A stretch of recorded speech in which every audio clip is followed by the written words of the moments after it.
In a historic year for youth activism, another national movement led by high school students is developing, called Vote 16 USA. Its mission is to lower the voting age from 18 to 16. There's going to be Anita Bond, she's at large, David Grasso. 16-year-old Tiffany Masembe is the leader of Vote 16 DC, the Washington, D.C. chapter of Vote 16 USA. She believes people her age are ready to vote. 16-year-olds today, we're allowed to drive, we pay taxes, and we're allowed to work. Those all seem like suitable reasons to me on why we should have a vote. 4 cities have already lowered the voting age to 16, 3 in Maryland, Tacoma Park, Greenbelt, and Hyattsville, and Berkeley, California for school board elections. Most chapters of Vote 16 USA are pursuing the youth vote for local elections. But Arizona, Michigan, and Washington, D.C. have introduced bills that will allow 16 and 17-year-old residents to vote in both local and federal elections. D.C.'s legislation is called the Youth Vote Amendment Act. It's sponsored by City Councilman Charles Allen and supported by Vote 16 DC.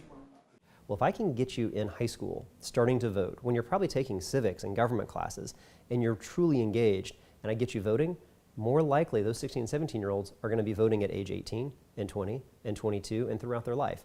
Allen first introduced the bill in 2015, but failed to get it through City Council.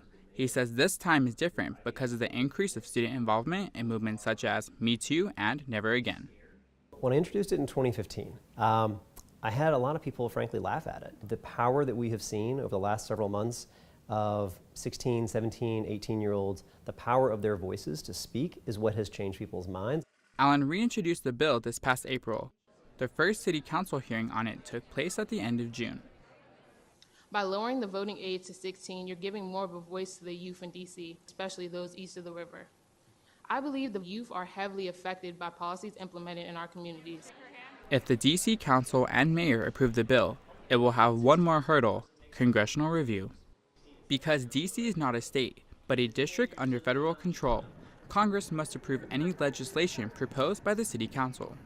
If the bill succeeds, D.C. will be the first voting district in the country where 16 and 17-year-olds can vote in local and federal elections.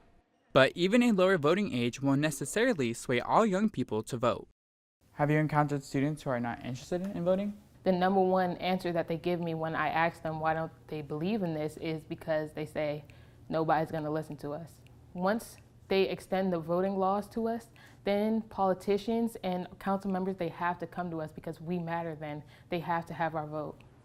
For PBS NewsHour Student Reporting Labs, I'm Xavier Dominguez in Washington, D.C.